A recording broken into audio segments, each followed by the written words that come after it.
sont partis côté TDM. Le cherche beaucoup. Hélène Boudon et Martine Ménos arrivent.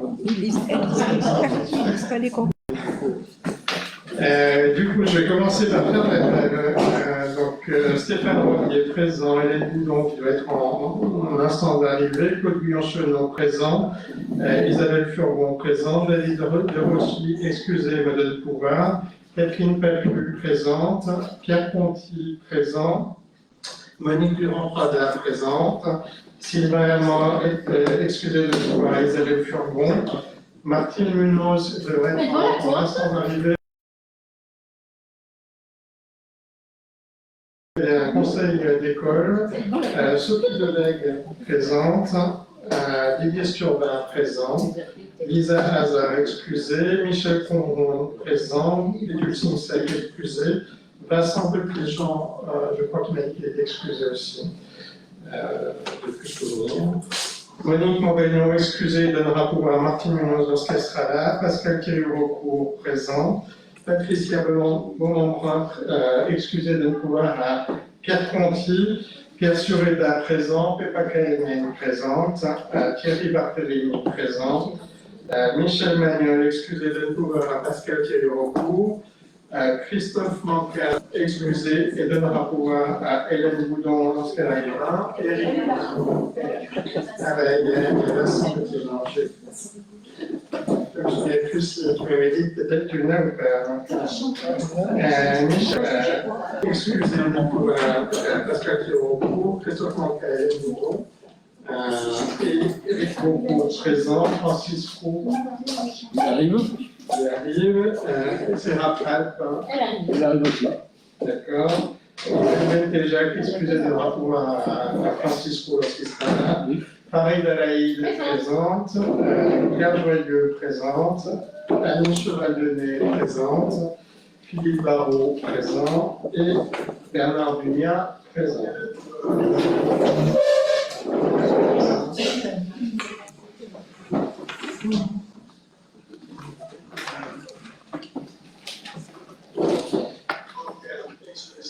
Alors, dans l'ordre du tableau, la secrétaire de séance est Catherine Papu. Je vais lui laisser la parole pour faire approuver le dernier procès verbal où je n'étais pas.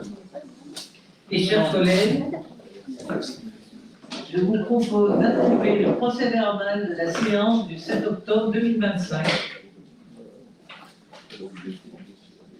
Y a-t-il des abstentions? Des votes contre? Merci Catherine. Alors, les décès, il y en a quelques-unes puisque dans les données conseil municipal n'ont pas été traitées. Il s'agit de la décenne 2025-40, il s'agit d'avenant numéro 1 et numéro 2 pour des travaux sur la mise à conformité de la mairie que vous avez vu en arrivant. Donc, avec le lot 1, l'avenant numéro 1, c'est sur le lot 6, avec l'entreprise Segma pour un montant de 3 280 €, et l'avenant 2, le lot numéro 8, avec l'entreprise Bousson Racine pour un montant de 6 118,56 €. La DCM 2025-55, il s'agit de la même chose, d'avenant pour la conformité incendie de l'hôtel de ville. Sur l'avenant 1, le lot 3, avec l'entreprise Géant Frère, une plus-value de 3 031 € hors taxe. Le local sur la plâtrerie avec l'entreprise Plasner pour un montant de 6 280,41 €. Et le lot 5 pour un montant de 950 €. Et un avenant 2 sur le lot numéro 6 électricité avec l'entreprise Segma pour un montant de 7 097,89 €. La DCM 2025-57, il s'agit d'un droit de préemption sur le 6 chemin de la Varenne. Et on confiera ça à l'EPSMA pour un achat à un montant de 300 000 € en place la négociation qui est en cours avec le PSMA. La DCM 2025-58, il s'agit d'un avenant pour un marché un groupement de commandes entre la Lunetière et la communauté de communes pour les vêtements de travail. Alors, en fait, on est à 45 000 €, on augmente la somme jusqu'à 49 500 € et on en profite aussi pour subdiviser entre la Lunetière et la communauté de communes. Et vraiment la communauté de communes qui en avait plus besoin que nous, puisque nous, on est sur un montant maximum de 22 000 € et la communauté de communes de 7 500 €. La DCM 2025-50, il s'agit d'un marché de services pour le transport des élèves entre les écoles primaires et maternelles et les différentes structures municipales, avec Keolis Pays des Volcans pour un montant de 77,73 €, donc par aller-retour, avec des quarts de 30, 50 et 60 places. La DCM 2025-61, il s'agit d'un avenant pour la maîtrise d'œuvre des travaux de sauvegarde des forces mondiales. En fait, le total des travaux étant à 693 150 €. Il faut augmenter le forfait de rémunération de la maîtrise d'œuvre pour un montant de 14 900 €. La DCM 2025-63, il s'agit de marché de fourniture courante et de services. En l'occurrence, il s'agit, dans le cadre de la rénovation du musée, de la préétude sur les fonds documentaires du musée, pour un montant du tout de 15 630 €,25 avec orientation supérieure. C'est pour moi aussi l'occasion de vous dire que sur ce dossier, on a reçu des subventions du ministère de la Culture pour environ 40 000 € et des fonds leaders pour un montant de 167 577 €. On a redemandé, je vous rappelle, 50 000 € au ministère de l'Enseignement supérieur et de la Recherche, et on aura l'occasion de se retourner aussi vers la DRAC. La DCM 2025-64, il s'agit de l'achat d'un four professionnel pour la cuisine centrale pour un montant de 19 366 €. Il y a le four et l'installation du four. La DCM 2025-65, il s'agit d'une convention d'occupation du logement au 1 rue Pasteur avec une compagnie qui intervient dans la saison culturelle. La compagnie en a un problème. La DCM 2025-66 s'agit, comme vous le savez, dans le cadre de la nouvelle nomenclature comptable 57, de virement de crédit à crédit. La DCM 2025-67, il s'agit d'un bail avec la communauté de communes, donc rue de Barrande, pour le service instructeur, avec un montant du loyer annuel de 4 751,12 €. Même chose pour la DCM 2025-68, il s'agit pareil d'un bail au sein de la rue de Barrande pour le pôle d'aménagement de Terre-de-la-Montagne pour un montant de 22 891 €. La DCM 2025-71, il s'agit de la révision d'une centrifugeuse pour la station d'épuration de sauvage Guiltou avec l'entreprise Andritz pour un montant de 38 567 €. Bon, il s'agit aussi de. C'est pas simplement la révision, il y a eu l'installation d'un nouveau système de contrôle. La DCM 2025-72, il s'agit d'une création d'une sous-régie temporaire. Donc, il y a eu le festival des vieilles lames réglementées et le musée de la coutellerie était présent. La DCM 2025-73, il s'agit d'un marché de travaux, élagage, abattage et fauchage établi avec l'entreprise Forêt Élagage pour un montant de 30 000 € sur la partie élagage et 50 000 € maximum, et des maximums dans les deux cas, donc ça peut être moins, avec l'entreprise Forêt Élagage sur le fauchage établi. La DCM 2025-74, il s'agit d'un marché de prestations intellectuelles dans le cadre de la requalification de la place Saint-Genès. Et vous avez, du coup, a été retenue l'entreprise à part pour un montant de 4 700 €. La DCM 2025-75, il s'agit d'un avenant aux travaux de mise en conformité incendie d'hôtel de ville. Sur l'avenant 1, on a le lot numéro 1 pour un montant de 2 940 € avec tirement de maçonnerie. Sur l'avenant numéro 2, le lot 3, Emmanuel avec Gérard Frère pour un montant de 1 636,60 € et un lot numéro 3 avec l'entreprise Segma pour le lot 6 électricité pour 1 169,16 €. J'en ai terminé avec la présentation des DCM. Est-ce qu'il y a des prises de parole? Michel. Oui, merci. Première question, elle concerne une demande de précision sur la DCM 2025-57.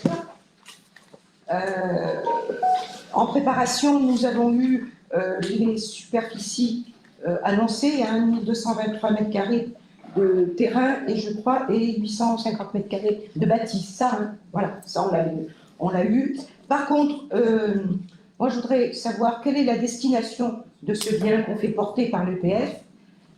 Alors, je réponds à la question. Oui, la question est pas finie. Parce que si c'est une vocation économique, pourquoi cette préemption n'est pas portée par PDM? Et bien, précisément parce que le droit de préemption est du ressort de la compétence municipale et pas de la compétence communale, même sur les compétences propres à Pierre de la Montagne. Donc en fait, on est bien dans le cadre de Pierre de 2030 à l'Impasse prendre la hauteur. Il y a un intérêt porté par Pierre de la Montagne pour le rachat de cette parcelle, mais c'est le maire en tant que tel qui préempte. On confie à l'EPF SMAF la négociation et les montants de ce qui devra être payé par le PSMAP sera porté par la communauté de communes. Si on arrive à une négociation qui atteigne les objectifs tels qu'ils sont indiqués dans la loi. D'accord. Et la destination? Vocation destination, économique? c'est pour la requalification du Belleville.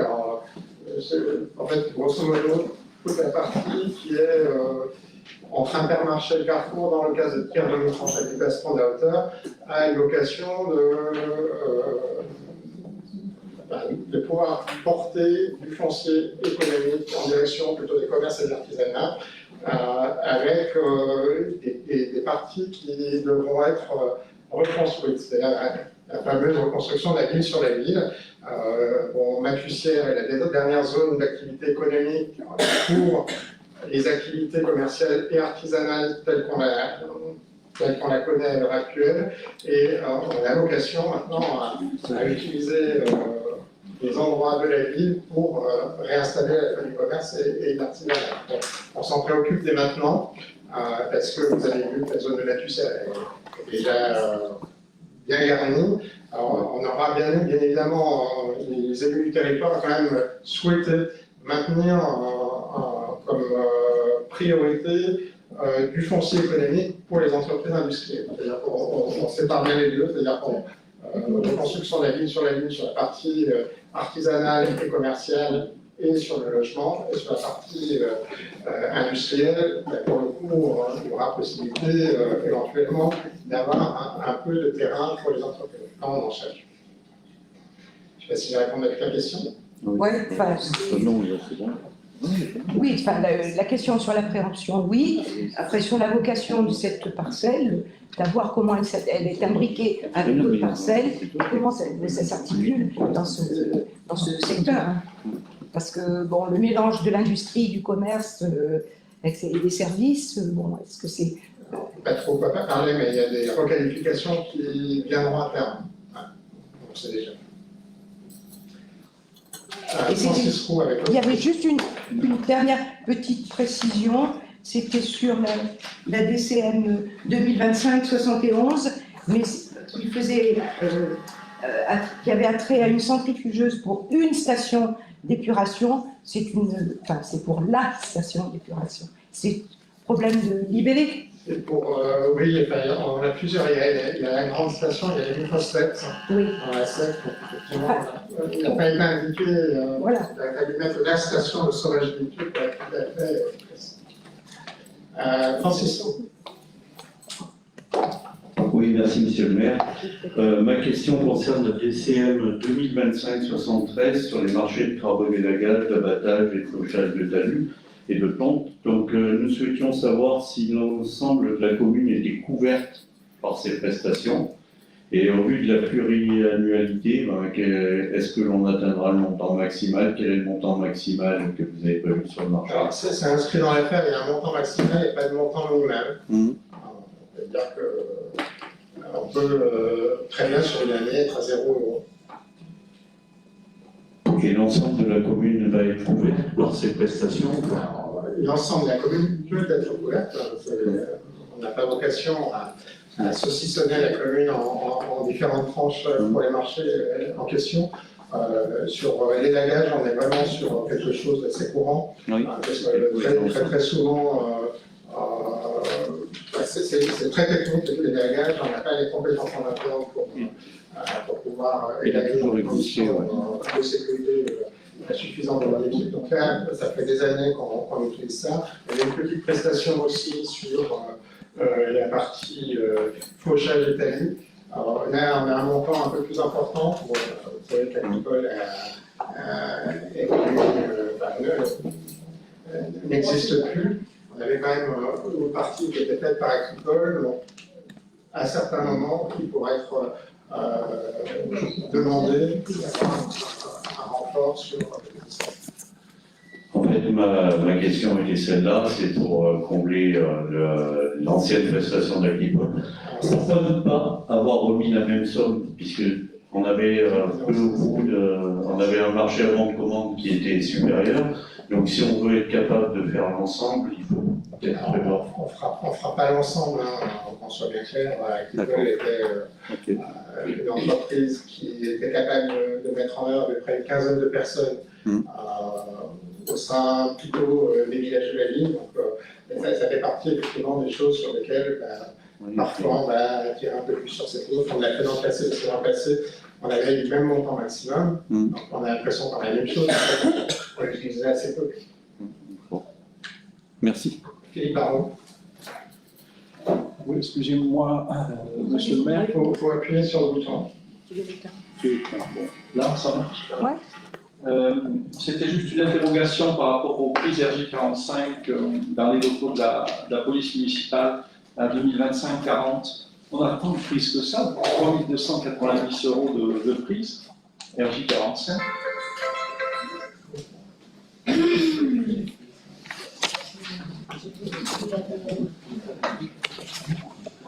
Ou alors c'est... mais vous pouvez peut-être pas répondre comme ça. Non, je peux pas, on vous le mettra dans le compte rendu. Voilà. Michel Condroit, qui souhaite répondre. Et au niveau de ces prises, il y a le recadrage de l'arrêt de brassage. C'est pas uniquement les prises, parce qu'il n'y avait pas de. Il y avait une prise, donc il a fallu retirer tous les câbles à partir de l'arrêt de brassage qui se trouve aux étages supérieurs. C'est le câblage qui coûte le plus cher, pas forcément uniquement les petits prises. Donc on a câblé aussi les autres RJ45 de la mairie alors. Oui. Oui. Notamment dans toute partie état civil. Pour une seule pièce, ça paraissait.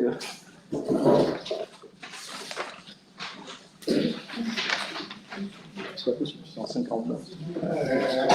Pierre pardon. Oui, bonsoir à tous.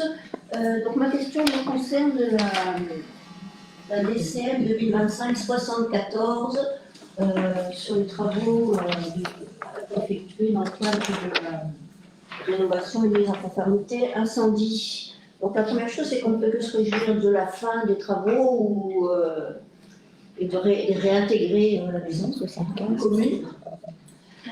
Disons que on n'a pas lancé les travaux dessus, on a construit les études pour être bien passé ici la capacité financière de le faire, de pouvoir lancer les travaux derrière. D'accord, mais donc ma question, on souhaiterait connaître le coût global des travaux qui ont été engagés jusqu'à présent sur cette rénovation. C'est pareil, Oui, non, mais voilà, je sais bien qu'on peut difficilement répondre. En fait, Maintenant, il ce y serait a des intéressant constructions- que vous puissiez nous la communiquer ultérieurement. il y a des constructions de l'immeuble des compagnons, et sur le reste, on est plutôt sur les études sociales.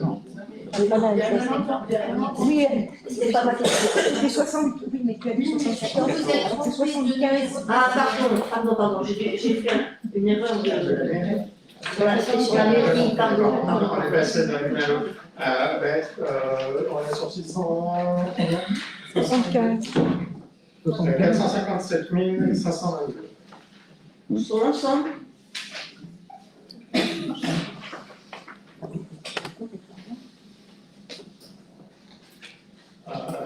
Monsieur Guillet. Bonjour à tous. Sur la DCM 2025-61, vous avez fait état d'une négociation et est-ce qu'on peut en savoir quelques éléments de cette négociation?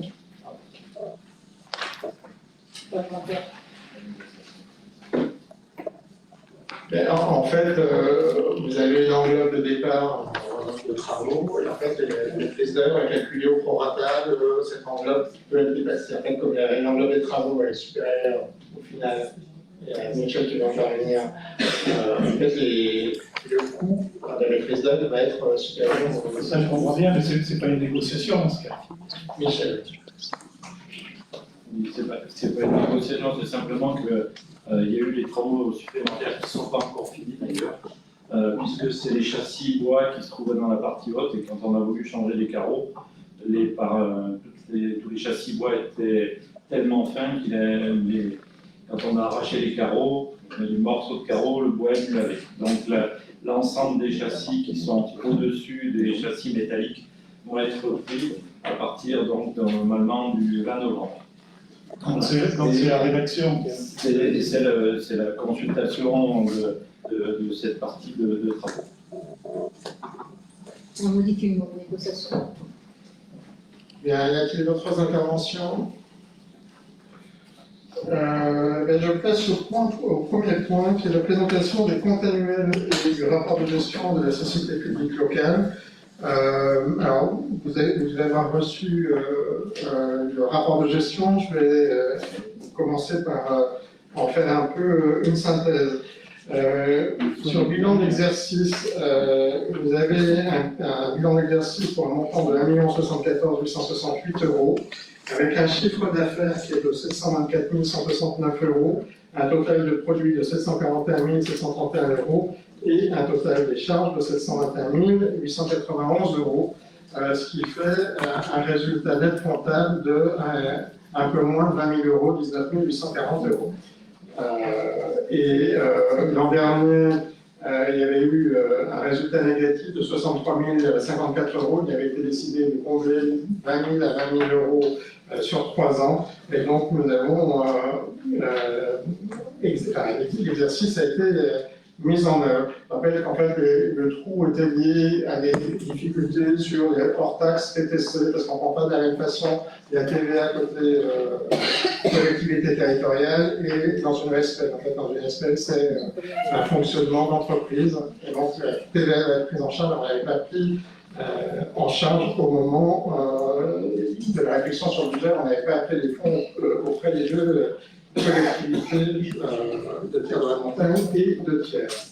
Vous avez la présentation de l'ensemble du pôle achat, donc en fait des achats en direction des entreprises à but d'emploi. Je ne vais pas en faire le listing exhaustif, mais vous sont présentés les différents marchés en fait qui ont été passés avec ces entreprises à but d'emploi.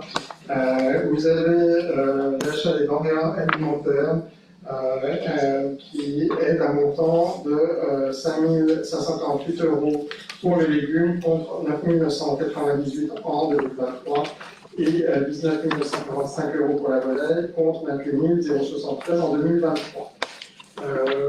Sur la partie financière, Vous avez la ferme de Lucien, il y a un bâti qui appartient à la SPL, avec un loyer perçu au travers du bail à métayage qui était de l'ordre de 266,75 €, qui correspond en fait au tiers de la production maraîchère.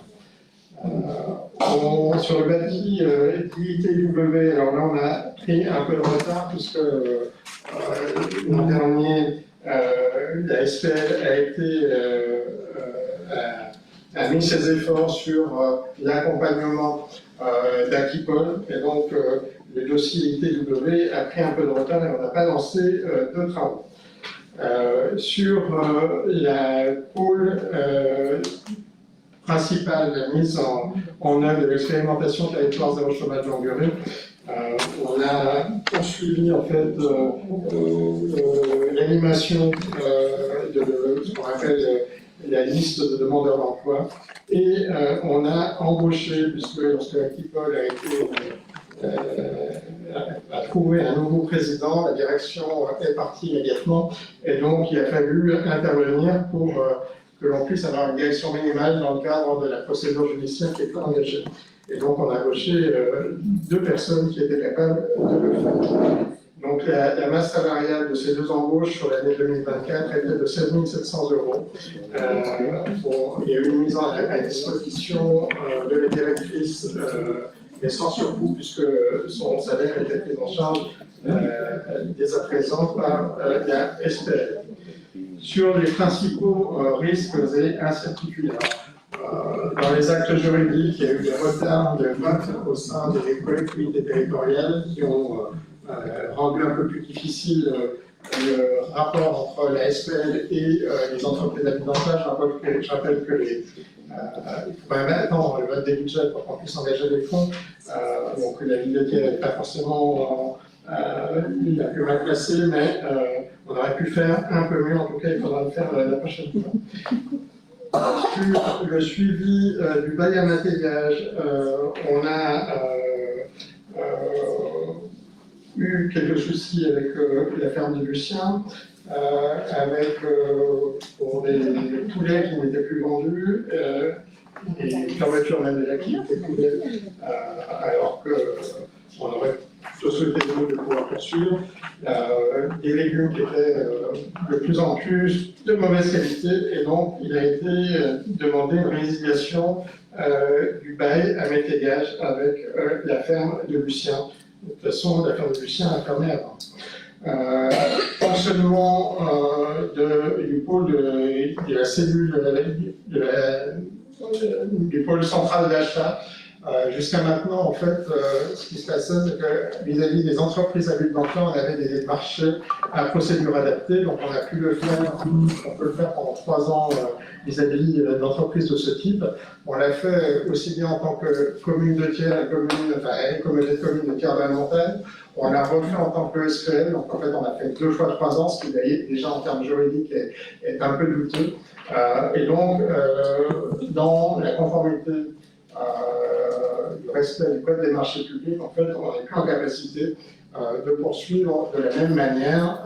On avait proposé que la SPL puisse devenir une entreprise à but d'emploi elle-même et donc poursuivre les activités dans le cadre de la reprise d'Aquipol. Il se trouve que le Fonds national nous avait donné une labellisation simplement pour 1 an. Pour 1 an, en fait, l'investissement de départ est tellement important qu'aucune banque ne nous aurait suivi. Et donc, on a abandonné cette possibilité. Pour le reste, vous avez l'affectation des résultats, donc vous avez le report à nous pour absorption des pertes antérieures pour le montant de 19 840 €. En fait, c'est l'excédent de cette année que l'on dirige vers ce report à nous. Avec beaucoup. Oui, monsieur le maire, vous êtes assez serein sur derrière 2024, on est d'accord, mais les événements de 2025 nous confirment l'inquiétude qu'on avait déjà, donc Aquipol liquidé, la ferme de Lucien liquidée, donc il n'y a plus de prestations sur ce côté-là, sauf à trouver une autre solution, mais pour le moment, il n'y en a pas.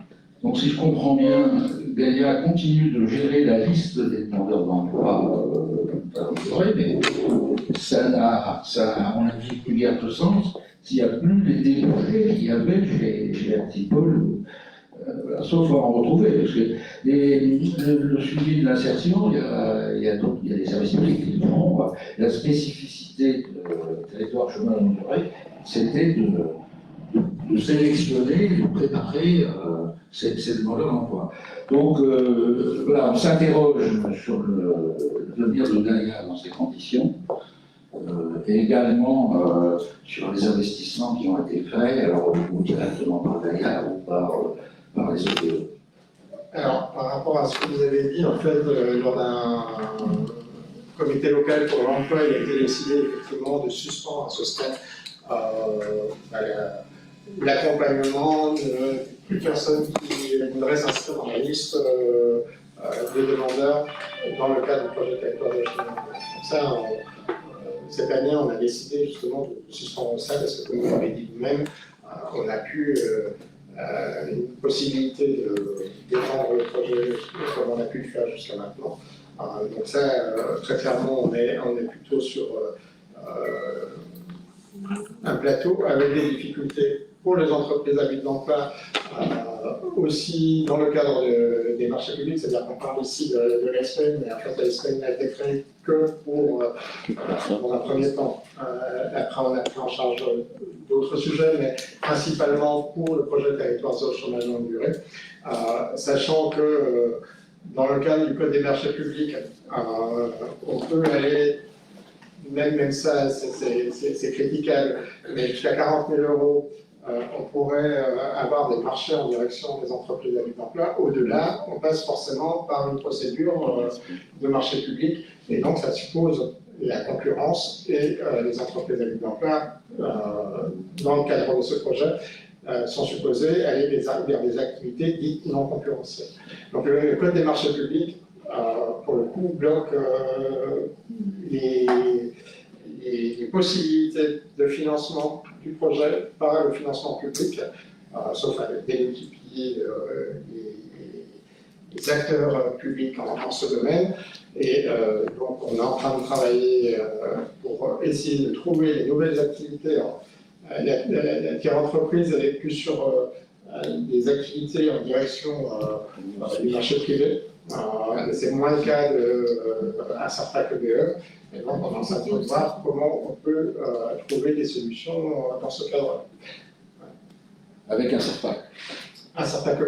Ouais. Ouais. Ok. Philippe Baron.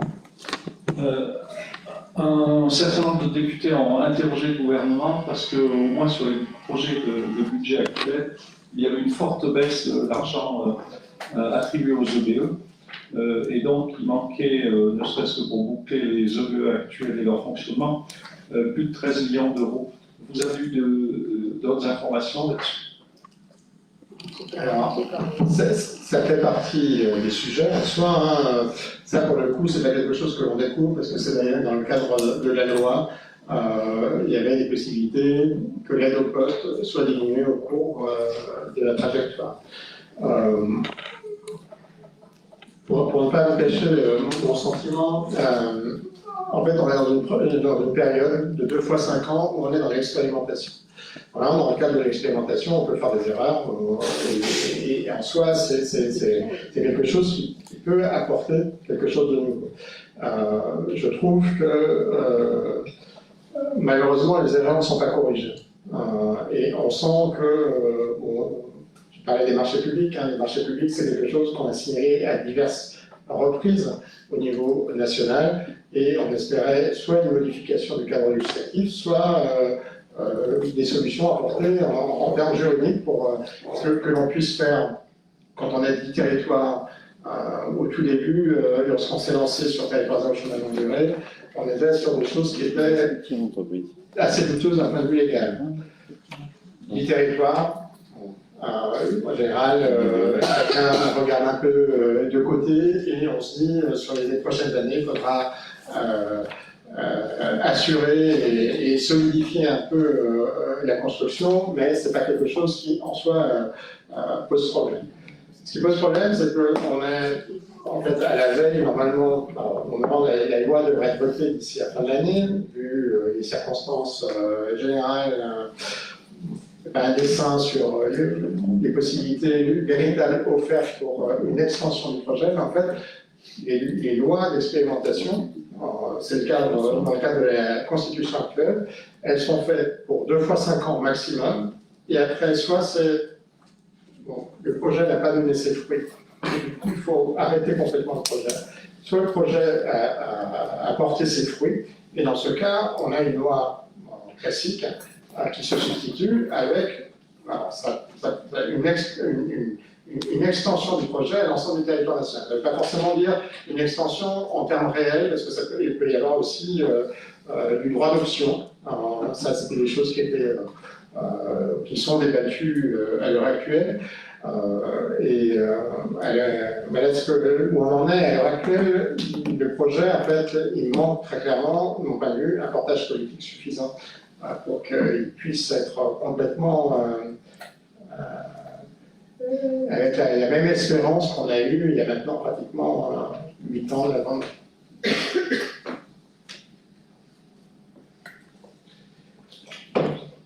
Alors, sur cette affaire, il n'y a pas de vote.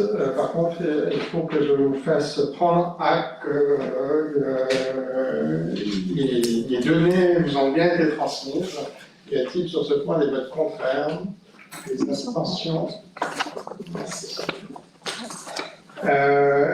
Alors, le point suivant, il s'agit, on a déjà eu l'occasion d'en parler, on a un lien avec la ville d'Argentine de Tandil dans le cadre des capitales mondiales de la coutellerie. On a été financé dans une première période par le ministère des Affaires étrangères. Il se trouve qu'ils nous ont accordé une nouvelle subvention de 65 000 € pour poursuivre le travail engagé avec Tandil, avec 5 000 cette année, 30 000 l'an prochain et 30 000 dans 2 ans. Et donc, il est proposé, avec l'enveloppe actuelle, de pouvoir envoyer 2 couteliers, en l'occurrence Dominique Chandriard et Quentin Fessler, de nouveau en Argentine dans le cadre d'un salon et d'en profiter aussi pour pouvoir avoir des échanges avec le secteur coutelier Ils sont mis, c'est vraiment on n'a pas acheté les billets d'avion, donc on donne des cas approximatifs, sont pris en charge des billets d'avion. L'hébergement et la restauration, normalement, il y a 1 000 € aussi qui est pris en compte, mais normalement, devrait être pris en compte par Tandil. Y a-t-il sur ce point des questions? Oui, Dominique Chandriard représente la confrérie du Coton-Tiers, ça c'est clair. Mais pourquoi Quentin Fessler, qui est-ce Alors, parce qu'il parle espagnol, il a vécu au Chili, et donc, bon, d'habitude j'y allais, donc je peux faire la traduction. Là, il n'y a personne pour faire la traduction, c'est très bien qu'on puisse avoir en plus un jeune coutelier qui fait partie de la nouvelle génération, qui est déjà allé en Argentine la dernière fois, et qui peut être un lien, alors déjà parce qu'en fait, ils vont présenter les pièces, hein, c'est un peu comme un petit salon coutelier dans un premier temps, et puis après il y a surtout un travail sur plein de couteliers avec lesquels il pourrait travailler, etc. Du côté de Tandil. Ok. Y a-t-il d'autres interventions? Des votes contraires? Des abstentions? Je vous remercie. Le point suivant, il s'agit d'une session de serveur informatique à la communauté de communes. Donc en fait, on est en train de changer, on va changer nos serveurs et on peut vendre les serveurs qui étaient encore fonctionnels à Cœur de la Montagne. Donc il y a 2 serveurs, 2 unités. Pour un montant de 10 000 €, en fait, l'idée pour Cœur de la Montagne, c'est plutôt de tenir un peu plus de temps avant qu'ils ne changent eux-mêmes leur serveur de manière plus générale. Y a-t-il sur ce point des votes contraires, des abstentions? Je laisse la parole à Sophie Delègue. Il s'agit de la dérogation dans le cadre du dimanche ouvert. Sophie. Oui, bonsoir à tous. Effectivement, comme chaque année, et après consultation auprès des instances représentatives du personnel et des employeurs, par courrier en date du 8 septembre 2025, il est proposé au conseil municipal d'accorder 5 dimanches pour lesquels il sera possible de déroger au repos dominical en 2026, ciblant les périodes des soldes et des fêtes de fin d'année. Et pour les concessions automobiles, 5 autres dates qui sont proposées correspondant à leur journée nationale pour leur porte ouverte. Donc, il est proposé au conseil municipal d'approuver les 5 dates proposées pour la dérogation du repos dominical pour les commerces de détail pour l'année 2026, de même pour les 5 dates concernant les concessions automobiles, et d'autoriser Monsieur le maire à signer tout document se rapportant à la présente décision. Merci Sophie. Y a-t-il des interventions sur ce point? Des votes contraires? Des abstentions?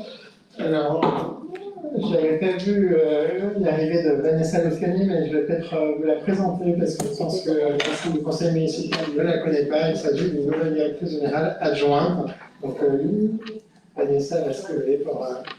Elle est déjà directrice générale du côté de Pierre de la Montagne, donc il va y avoir une répartition à peu près 80-20 en direction des villes. Petit à petit.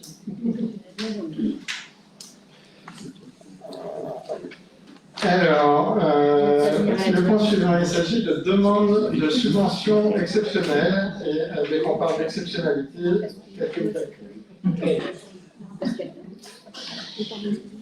Mes chers collègues, lors du conseil municipal du 14 avril, l'aide financière accordée aux associations a été votée.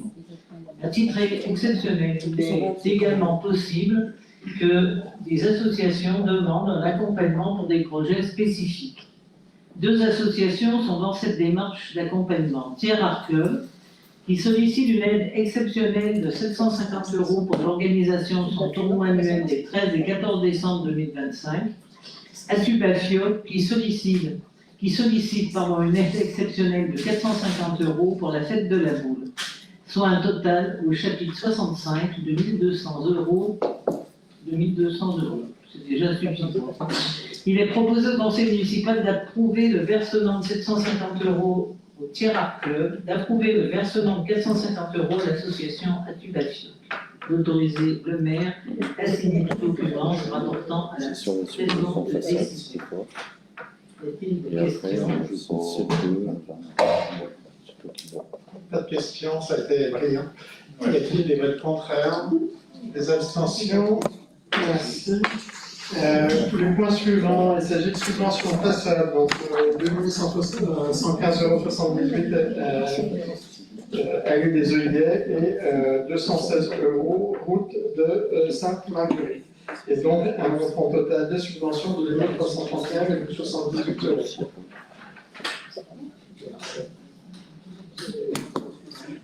Monsieur Moncourt, qui c'est une question de façade?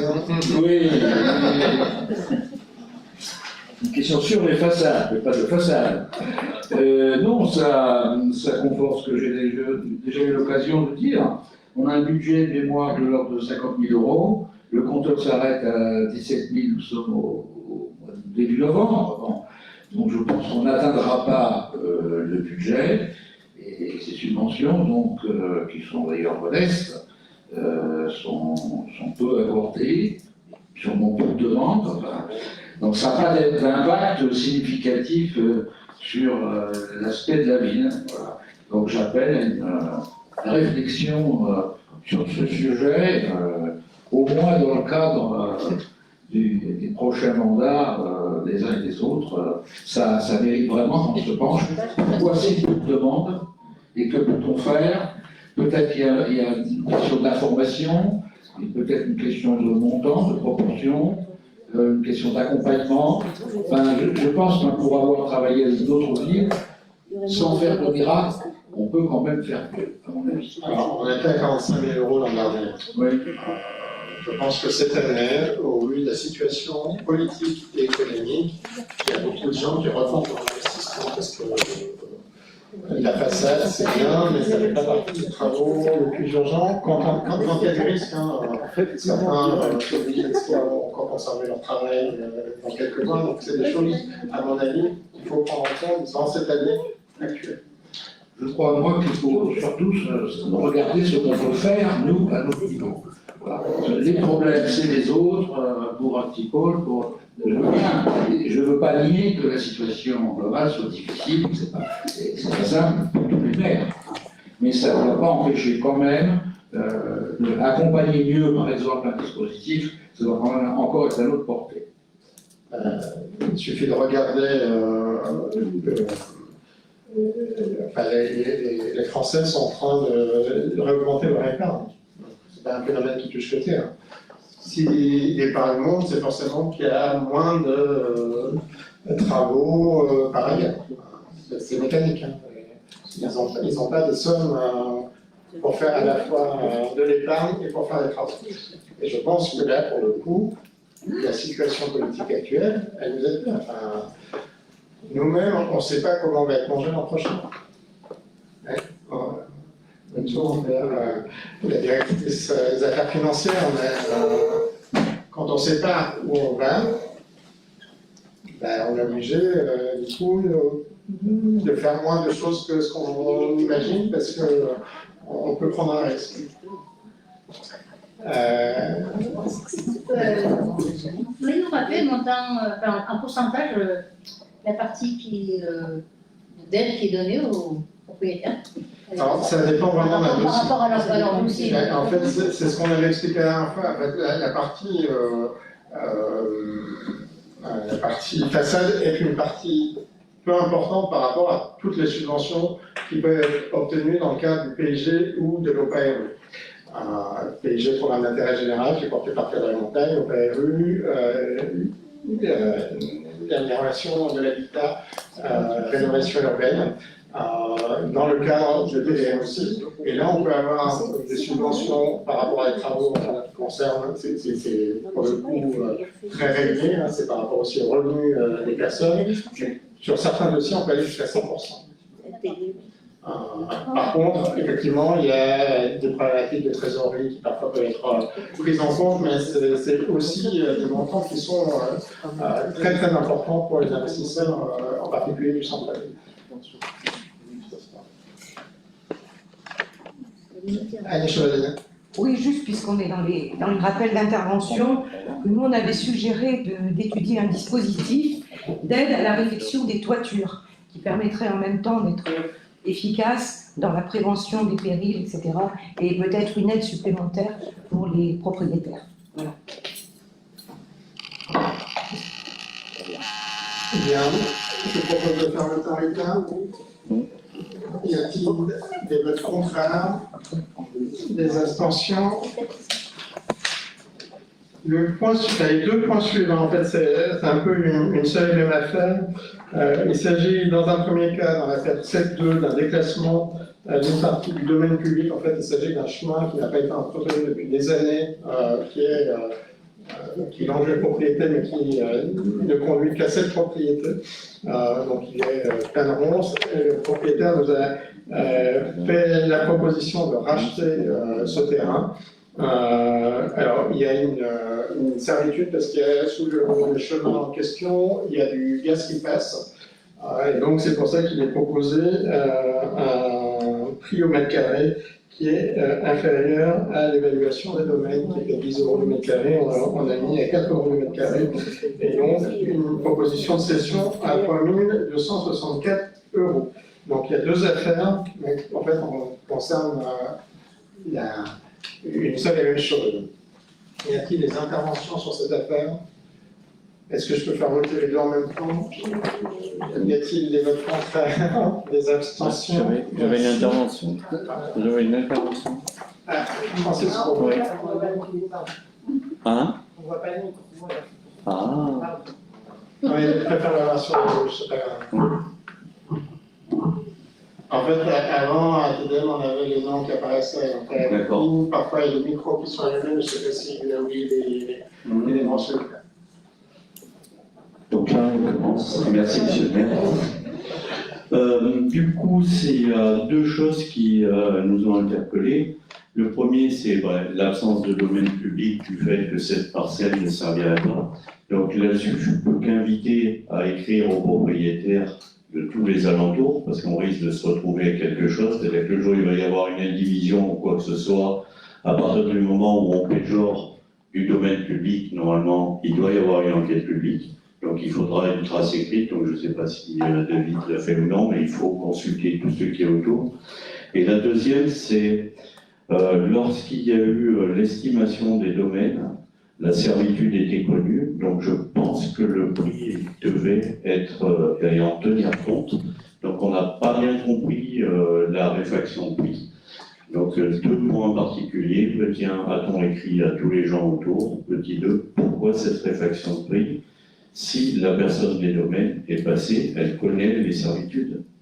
Alors, pour répondre à la première partie de la question, on a bien fait, on a bien regardé évidemment s'il y avait un impact sur d'autres propriétés.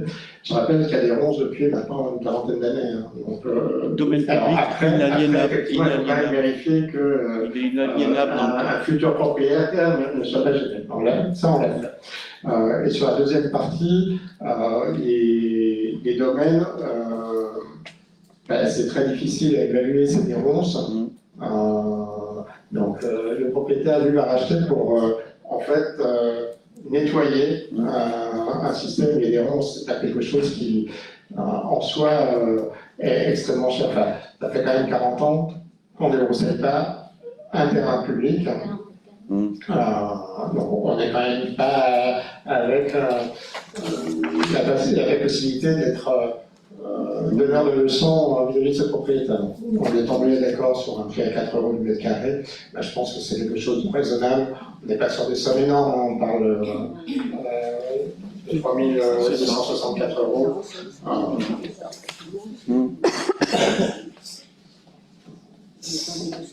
Je vous en prie. Oui, merci. C'est plus le fait que l'on trouvait ça surprenant par manque d'enquête.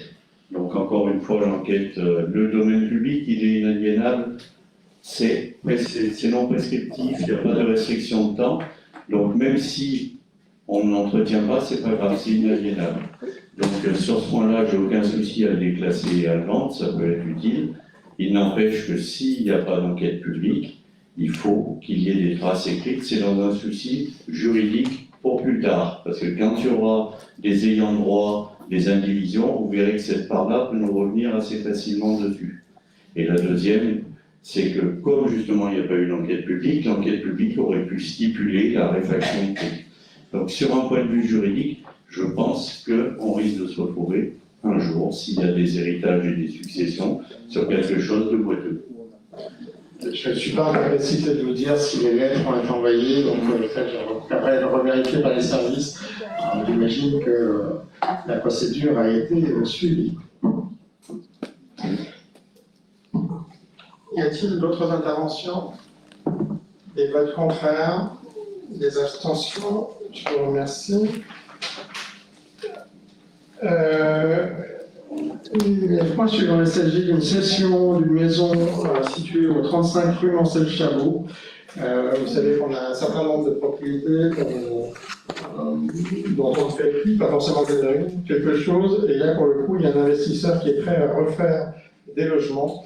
Donc en fait l'achat, enfin, la vente en elle-même nous intéresse moins par le côté financier que par le côté logement et réhabilitation de cet ensemble.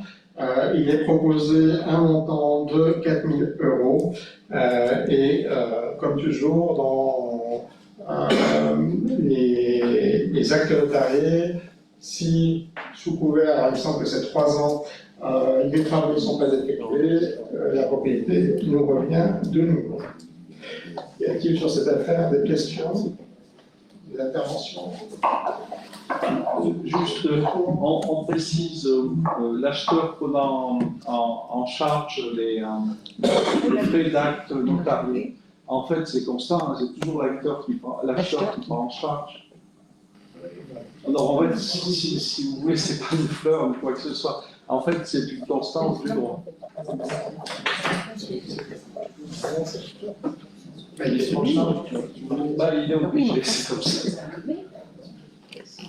Mais on précise à chaque fois qu'on fait des ventes comme ça, un peu comme s'il y avait entre le fait que la mairie baisse son prix, si vous voulez, le fait que la mairie baisse son prix d'un côté parce que vous avez, par exemple, des ronces sur le terrain ou une maison en favorisée pas, et on précise à chaque fois à l'acheteur qu'on a en charge, l'acheteur est obligé de prendre en charge. Donc, en fait, on n'est pas dans le cadre de négo.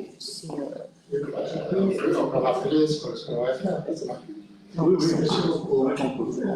Oui, je suis tout à fait favorable à c'est de l'activation d'un bien qui est en très mauvais état, si ma mémoire est bonne. Ça ne me pose pas de problème. Vous avez diffusé la cahier des charges aux investisseurs. On n'a pas connaissance de ce cahier des charges, je suppose que ça rappelle l'objectif de remise en état. Si l'acheteur ne tient pas parole, on se trouve en difficulté, c'est pas des hypothèses qui se présentent malheureusement. Qu'est-ce qui se passe? C'est comme un PDM, en fait, il y a une clause dans laquelle on doit faire régler, sur 3 ans, on doit faire les travaux, si on fait les travaux, en fait, le bien nous revient. D'accord. Il y a d'autres interventions. Oui, non, mais si jamais il nous revient et on le repaye. On le repaye. Je peux faire voter. Oui, bien sûr. Pardon. On n'avait pas voté? Il y a plus des votes contre des abstentions. Je vous remercie. Le point suivant, alors, il s'agit d'une demande de subvention au conseil départemental, dans le cadre du schéma directeur de comptable et du plan de gestion de sécurité sanitaire des eaux. Donc vous avez en fait 2 affaires qui vont se suivre, mais qui sont un peu les mêmes.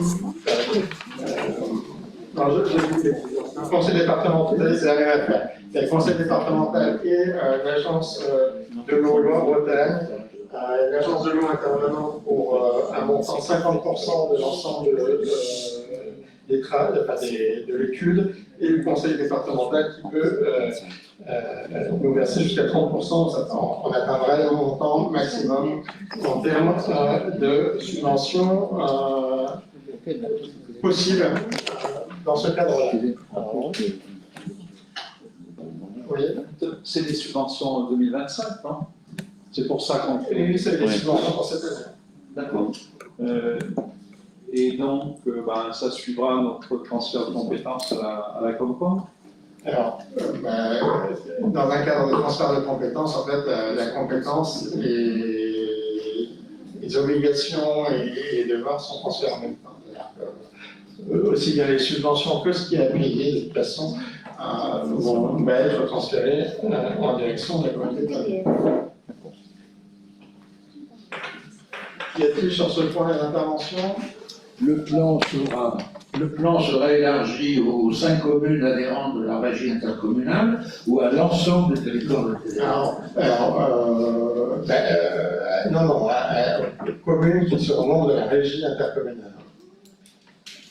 Après, c'est des plans qui peuvent être, en fait, très souvent, ce qui se passe dans un transfert de compétences comme celui-ci, certaines ont déjà des schémas directeurs d'eau potable, d'autres sont pour le renouvellement, d'autres, en fait, il faut le refaire complètement. Et la première année, on va prendre ce qui a déjà été fait, on va le refaire et on va voir sur les autres communes ce qu'il faudra faire. Donc, s'il y avait une autre commune qui voulait adhérer, on va prendre un exemple plus tard, on pourra faire un schéma directeur sur la commune d'Escoutou s'il n'est pas fait. Je ne sais pas si la commune d'Escoutou souhaitait intégrer la régie intercommunautaire, et on en sera très content. La question se pose. Il y a une intervention? Oui, donc si je trouve que c'est très bien qu'on se lance dans ces plans parce que c'est évident qu'on va en avoir besoin dans les années qui viennent. Et donc les autres, si on transfère cette somme pour faire ce plan, au titre de la commune de Thiers, les autres communes qui vont rentrer dans la régie ont fait les mêmes demandes pour qu'on ait des subventions pour chaque commune. Alors, en fait, on est sur l'événement, on est à peu près sur trois cas de figure très différents. On a des communes qui étaient dans un syndicat. Il y a pour le coup, les schémas directeurs doivent être à peu près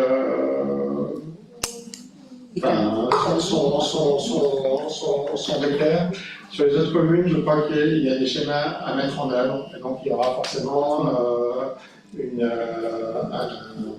la communauté de communes, la régie, l'intercommunautaire devra demander à son tour des subventions que pour la partie qui n'a pas encore été faite, de manière à avoir un schéma directeur consolidé sur l'ensemble de la régie. Mais on ne perdra pas les subventions en 2025. En 2026, on aura des subventions équivalentes. Non, mais je parle pour les autres communes. Dans le cadre de la régie. C'est pour le schéma directeur de la communauté. C'est-à-dire que on a déjà très demandé en fait la même chose sur le schéma directeur d'assainissement. Nous avons demandé, au vu des plans de financement de l'agence de l'eau, de reporter sur juste après les débuts d'année. Donc ça sera la commune qui portera en tant que telle, plus exactement le budget annexe de la communauté de communes sur la partie assainissement qui le mettra en œuvre. Et du coup, on sera réintégré à d'autres communes sur lesquelles il n'y a pas de schéma directeur d'assainissement. Bien, je peux faire voter cette affaire. Y a-t-il des votes contraires? Non. Des abstentions? Je vous remercie. Le point suivant, il s'agit des logements des gendarmes rue Lyon. Bon, je tourne vers Hélène parce que ça la concerne un peu. Il s'agit aussi d'une demande de subvention auprès du conseil départemental. Vous avez les différentes subventions qui ont déjà été acquises, donc le fonds vers 2025, la DSIL, on est sur un peu plus de 100 000 euros et 120 000, un peu plus de 120 000 euros sollicités auprès du conseil départemental. Alors ici, vous avez le total de l'autofinancement qui est à 57%, sachant par ailleurs que les loyers vont être revalorisés. Donc en fait, dans le cadre de l'opération, et l'opération qui est quand même grandement bénéficiaire à la ville de Thiers. Et là, on a de bons espoirs pour la subvention du conseil départemental. Oui, on a bon espoir parce qu'en fait, c'est un dossier qui fait partie des priorités. Y a-t-il sur ce point des oppositions? Non, Oui, excusez-moi, c'est bien. C'est pas exactement, c'est par rapport à la gendarmerie, au bâtiment de la gendarmerie, il y avait un projet qui était de pouvoir de construction sur un nouveau terrain dans le bas de Thiers. On pourrait savoir où c'est que ça en est. Après, on peut il y a deux dossiers dans le dossier. En fait, il y a les logements actuels et il y a le projet de gendarmerie à Cannes, avec un regroupement à la fois de la gendarmerie, des logements, aussi bien du haut et du bas de ville. Là, on est sur un travail sur un terrain qui pourrait convenir à la gendarmerie et sur lequel on essaye aussi de faire des réserves foncières. Sachant que sur ce genre de dossier, on va facilement prendre 4-5 ans dans le meilleur des cas. Dans le meilleur des cas, en fait, c'est un projet de 5 à 10 ans. L'intérêt pour nous, justement, de rénover ces logements, c'est qu'au vu des règlements actuels, en fait, comme ce sont des passoires thermiques, imaginons que la gendarmerie soit délocalisée, en fait, on ne pourrait plus louer les logements au vu des capacités du simple fait qu'il y ait une telle répartition thermique des différents bâtiments. Donc même si c'est pas pour les gendarmes, ça sera la peine. Bah oui. C'est plutôt bien. Et sachant, alors je ne l'ai pas dit non plus, mais le fait que ce soit des passoires thermiques, en fait, c'est un vrai problème d'attractivité du métier de gendarme sur la ville de Thiers. Donc, ça a été élu comme étant une priorité, de manière au moins à ce que on a beaucoup de gendarmes en fait qui ne logent pas dans les logements, qui n'y vont qu'au moment où ils sont d'astreinte, et sinon le reste du temps ils sont sur le sol. En plus, comme ce sont plutôt des gendarmes jeunes, très clairement, au bout de 3 ans, très souvent, ils repartent ailleurs parce qu'ils ont des meilleures conditions. Il suffit d'aller voir sur d'autres parties du territoire départemental. On a très souvent plus des petites maisons, ça a été fait il y a moins longtemps, et du coup, l'attractivité de Thiers en termes de gendarmerie reste à construire. C'est aussi pour ça qu'on s'est engagé à cet appartement à leur côté. J'ai fait voter cette affaire. Ça va venir. Le point suivant, il s'agit de la motion. Ça n'a pas été voté, je vous ai interpellé avant le vote. Non, Je vous ai interpellé avant le vote. Y a-t-il des votes contraires? Non. Des abstentions? Merci. Admission en valeur sur le budget de l'IO, donc vous avez une liste qui vous a été fournie et vous avez un total TTC de 14 030,49 €. Y a-t-il des interventions sur cette affaire? Des votes contraires? Des abstentions? Je vous remercie. Total, pareil, admission en non-valeur sur le budget assainissement. Bon, c'est un peu le pendant pour un montant total de 14 780,43 €. Y a-t-il des interventions? Des votes contraires? Des abstentions? Je vous remercie. On a une décision modificative du budget de l'eau, en partie d'ailleurs sur les créances en non-valeur et pour une autre partie sur les dotations et amortissements. Bon, c'est des montants réduits. Y a-t-il sur cette affaire des prises de parole? Des votes contraires? Des abstentions? Même principe sur le budget assainissement, la prise en compte des créances admises en non-valeur. Y a-t-il des votes contraires? Des abstentions? Je vous remercie. Il y a une décision modificative sur le budget principal avec des choses qui concernent des plafonds, des choses qui étaient inscrites au budget mais sur la partie investissement qu'on a pour le reste du côté fonctionnement.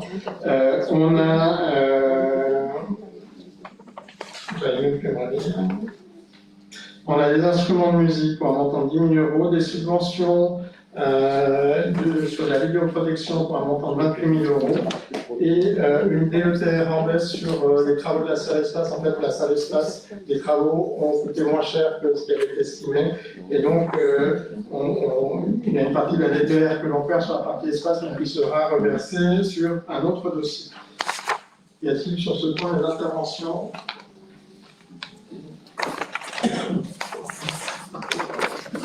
Oui, Monsieur le maire, donc par cohérence avec notre vote sur le budget principal, nous nous abstiendrons sur ce vote.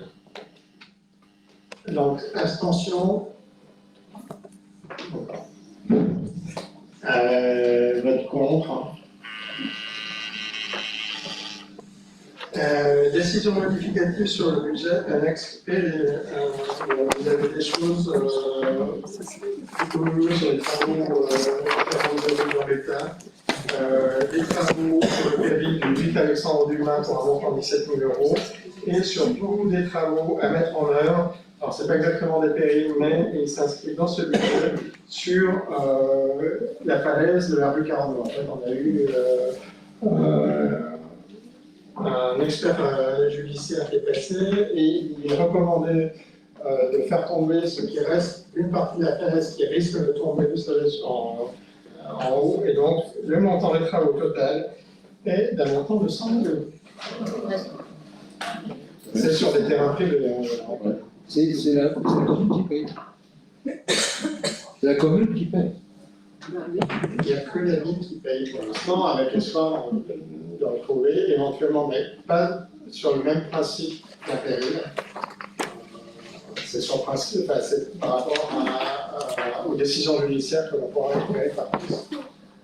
Les 150 000 euros, là, c'est uniquement la purge, ou ça comprend également l'équipement de la falaise en piton, en chaînage, comme ça. Ça comprend tout, mais gros, c'est pas la purge. Il n'y a pas de participation. Michel. Non, c'est juste le début de la purge, parce que l'estimation de l'expertise dépasse le million. Ah, ça m'étonnerait. Il y en a deux périls du Carnot, c'est sur le produit plus bas ou le plus haut, c'est lequel? Dans votre micro, s'il vous plaît. Excusez-moi. À ma connaissance, il y a deux périls du Carnot. Est-ce que c'est sur celui qui est plus bas ou celui qui est un peu plus bas? Le probant. Il y a deux endroits où il y a deux blocs de béton. Non, mais c'est Carnot, hein, c'est pas le Monaclo, ça. La haute de Lyon.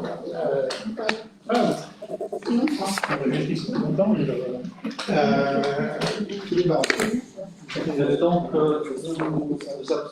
nous nous abstiendrons à nouveau sur le budget péril, et toujours pour la même raison, c'est-à-dire que nous mettons, même pas à titre symbolique, de provisions pour créances douteuses, et quand on voit qu'on peut être sur des budgets d'1 million d'euros, je pense que ce serait de bonne gestion de prendre à chaque fois une provision pour créances douteuses en fonction de nos moyens, monsieur le maire, évidemment.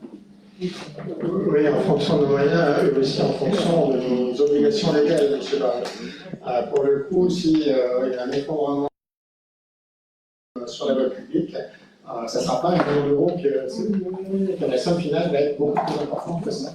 Et donc, dans le cas des périls, et c'est précisément l'argument qui est le nôtre auprès des différents députés et sénateurs.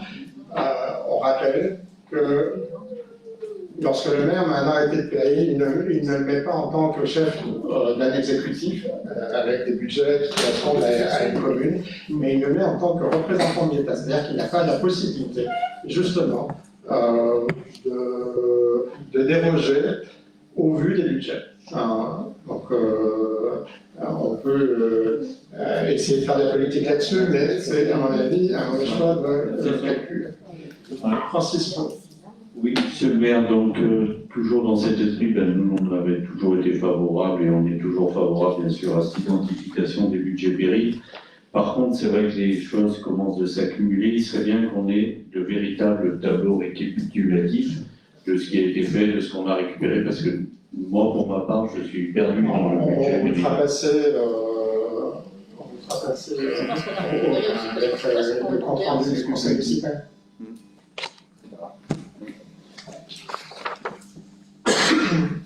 Alors, y a-t-il des abstentions? Pas d'abstention. Y a-t-il des votes contraires? Le point suivant, il s'agit des marchés de travaux, maintenant sur les marchés de travaux, des planches mondiales. En fait, il y a eu 2 avenants et ils n'avaient pas été pris en compte la révision des prix prévus dans le cahier des clauses administratives particulières. Donc, il est demandé de le prendre en compte. Y a-t-il sur ce point des interventions, des votes contraires ou des abstentions peut-être? Non, nous, ce sera 3 votes contre, puisqu'on a toujours voté contre l'opération de défense. Abstention, c'est toujours absolu. Y a-t-il d'autres votes contre? D'autres abstentions? Merci. Le point suivant, il s'agit d'un groupement de commandes sur des installations et la maintenance du système de vidéoprotection avec le cadre et montagne. Alors, il est prévu, vous avez vu qu'on a obtenu une subvention de 20 000 € sur les caméras, sur cette caméra supplémentaire. Cadre et montagne est en train d'équiper les autres activités économiques et donc il est prévu ce marché, ce groupement de commandes de manière à ce que l'on ait quelque chose qui soit un peu unifié entre la bibliothèque et la communauté de communes. Y a-t-il sur ce point des interventions? Claire. Oui, très rapidement. Bon, j'ai toujours voté contre la vidéosurveillance. Enfin, Protection. pour moi, Surveillance, ouais, pour moi, c'est plus la vidéosurveillance que la protection. pas beaucoup. Ça permet, c'est plus un outil d'aide au travail des enquêteurs, que ce soit police ou autre. Donc, l'État se désengage de permanence. Symboliquement, je trouve qu'il n'assume pas de mettre à disposition de ses agents les moyens nécessaires à leur travail. Alors, pour répondre à la question, et je comprends d'un point de vue philosophique que ça puisse poser problème parfois d'une surveillance excessive des flux. Je rappelle qu'on n'en est pas là, que la vidéoprotection est utilisée principalement par les enquêtes de gendarmerie et, sans vouloir rentrer trop dans le détail, elles ont quand même été extrêmement utiles parce que ça permet de vérifier les entrées et les sorties sur des choses très, très ponctuelles. On n'est pas sur de la surveillance généralisée des citoyennes et des citoyens de la bibliothèque. Mais par contre, sur des choses importantes en termes de sécurité publique, elles ont eu. Mais je ne souhaiterais pas qu'on nous demande dans quelques années de payer leur véhicule parce qu'ils en ont aussi besoin. Je schématise un peu, mais.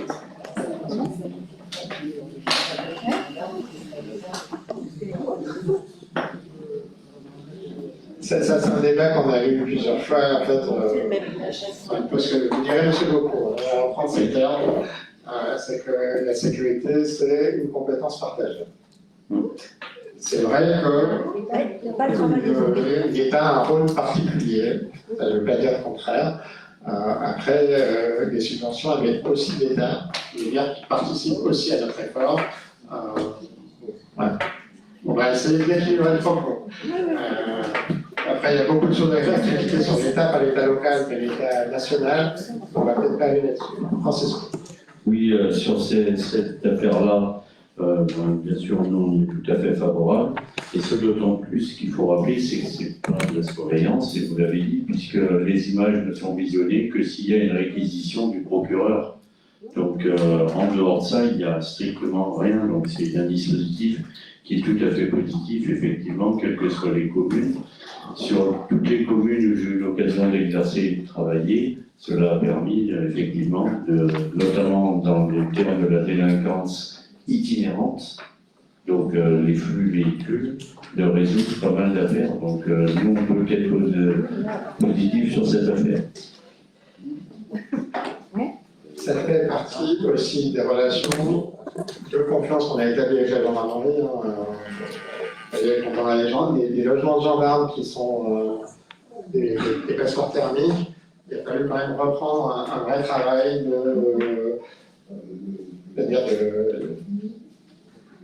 en termes d'échange entre les services de l'État, en termes de gendarmerie et les services de la ville. On a essayé de rétablir aussi les comptes et on en est très content parce qu'on travaille très bien. Je salue vraiment le travail de la commandante et des capitaines ici présents qui font un travail tout à fait admirable. Sans parler de M. le préfet et du secrétaire général qui sont aussi à la manœuvre sur ces dossiers. Mais c'est vraiment, pour le coup, on a fait quand même beaucoup d'efforts, mais qui sont en train de payer sur un certain nombre de dossiers. Y a-t-il des votes contraires? Une seule. Des abstentions? C'est une ou c'est deux? Deux. Un vote contre, deux votes contraires. Non, un vote contre, deux abstentions. Un vote contre, deux abstentions. C'est sinon ça fait. Renouvellement de l'adhésion de la mission relative à l'assistance retraite. Alors, c'est le centre de gestion de la fonction publique du Puy-de-Dôme nous accompagne. Il est proposé de renouveler cet engagement qui est tout à fait à la hauteur des espérances qui sont les nôtres. pour un montant de 3 375 €. Y a-t-il sur ce point des votes contraires, des abstentions? Le point suivant, il s'agit, alors, vous savez, l'an dernier, les collectivités territoriales ont eu l'obligation de prendre en partie la prévoyance des différents agents publics des collectivités territoriales. Cette année, l'obligation qui nous est faite, c'est de prendre en partie les mutuelles, la complémentaire santé plus exactement.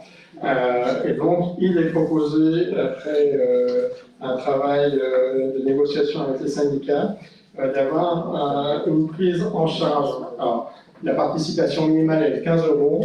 Au vu des finances, il est proposé qu'elle soit de 15 € pour la catégorie A, 17 € pour la catégorie B et 19 € pour la catégorie C, et que l'on acte dès à présent que en 2029, la catégorie la plus basse, c'est-à-dire la catégorie A, soit 30 €.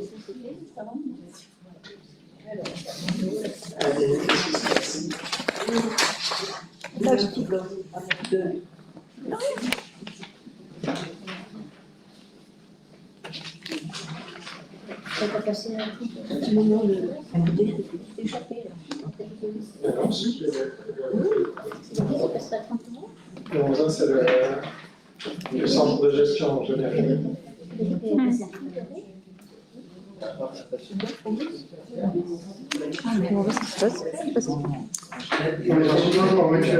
suis au...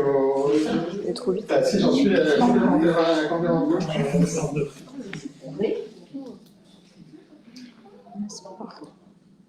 On essaye de me détourner du roi chemin. Y a-t-il sur ce point des interventions, des votes contraires, des abstentions? Alors, la prévoyance, on prenait déjà en charge l'an dernier, et il est proposé, là aussi, une tarification différenciée suivant les catégories. Donc 8 € pour la catégorie A, 10 € pour la catégorie B et 12 € pour la catégorie C. Y a-t-il des votes contraires, des abstentions? Et finalement, vous avez le tableau des emplois. Alors, vous avez la modification du tableau des emplois est liée aux avancements de grade de cette année 2025. Il sera proposé, bien évidemment, après passage au CST, la suppression des emplois de l'autre côté, et donc il s'agit de 25 postes à créer. Y a-t-il des interventions, des votes contraires, des abstentions? Je vous remercie. Je rappelle que nous aurons un conseil le 16 décembre, en salle Tournillac.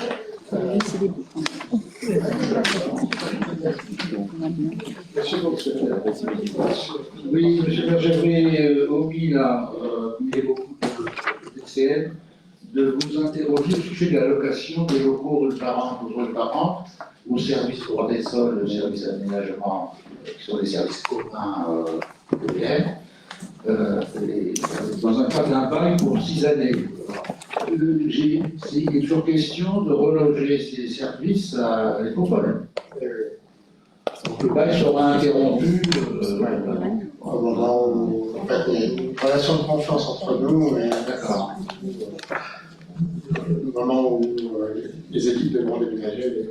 Okay. Et on n'est pas loin de l'Écopole, il devrait être bientôt prêt à accueillir ces services. On a bien avancé, il y a quand même, à mon avis, encore au moins un an, 2 ans sur cette affaire. D'accord. C'est Lyon. Francisco. Oui, c'est sur les questions diverses, donc voilà, j'ai peut-être été trop C'est vite. les questions diverses? Ah oui, oui. Vous m'avez anticipé. Bah non, mais Non, mais allez-y.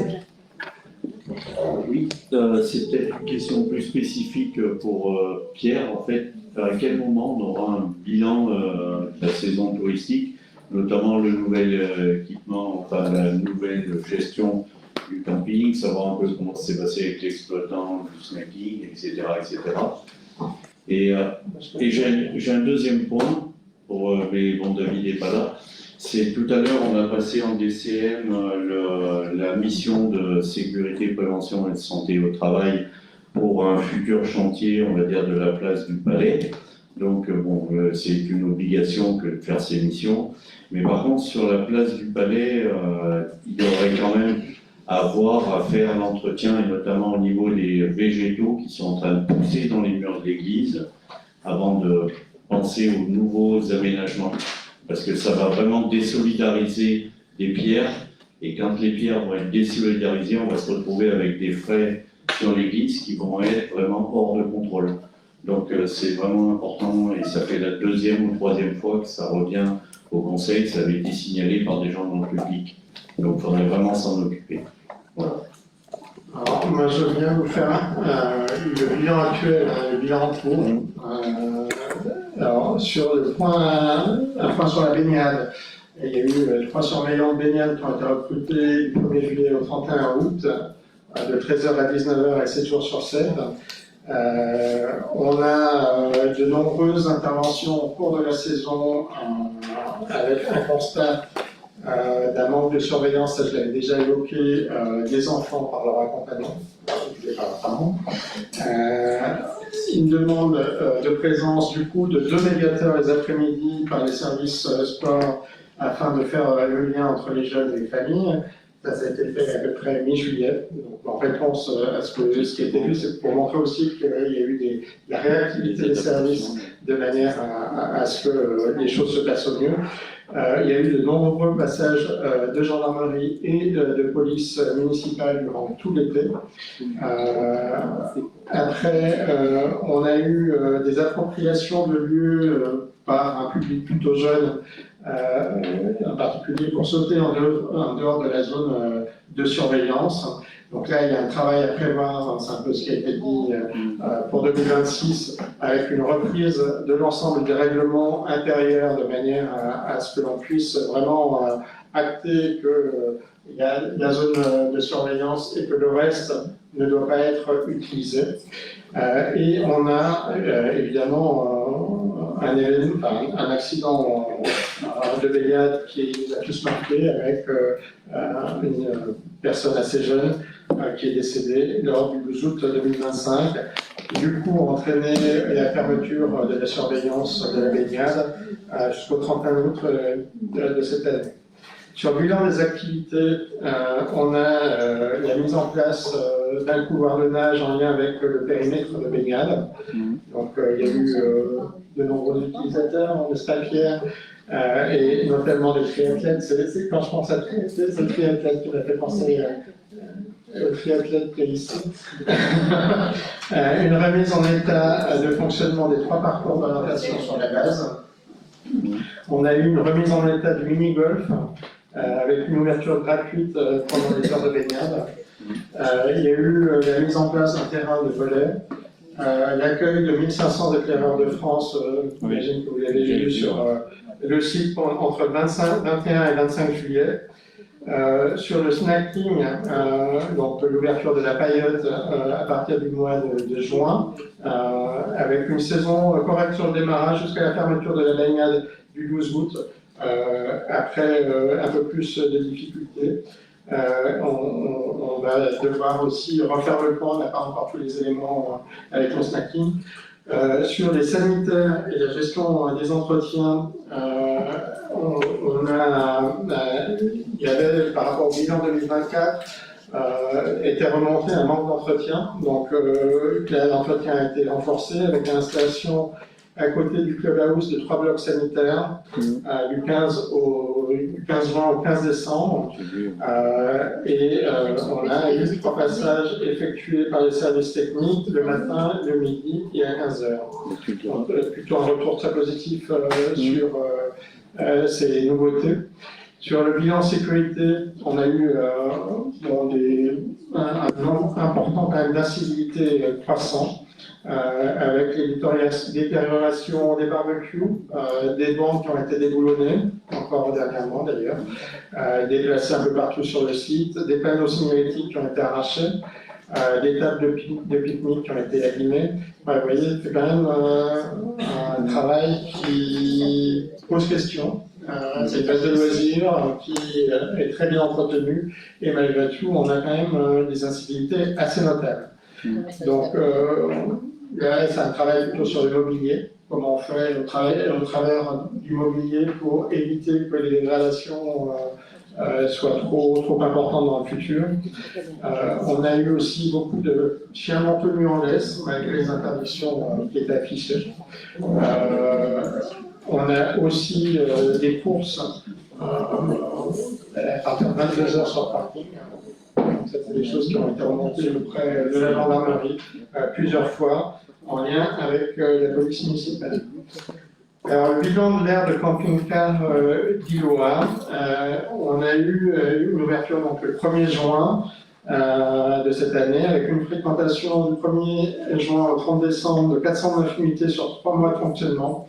On est En décembre. un peu supérieur En décembre. qu'eux-mêmes avaient estimé dans la première partie, une recette de 5 884,80 €, une moyenne de séjour de une nuit, avec 7 jours constatés,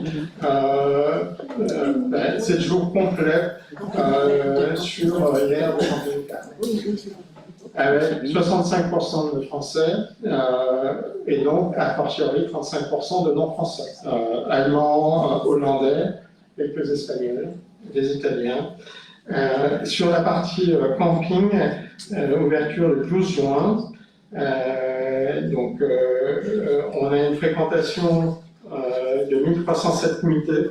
On est légèrement en dessous des chiffres pour c'était particulièrement notable d'ailleurs au moment où on a fermé La baignade. la partie baignade à côté Iloa. Moyenne de séjour de 1,7 unités, 2 jours complets constatés en août. Et là on a pareil 64% français, donc à partir de 35% non français, allemands, hollandais, italiens, anglais et espagnols. Voilà. Merci pour ce bilan complet.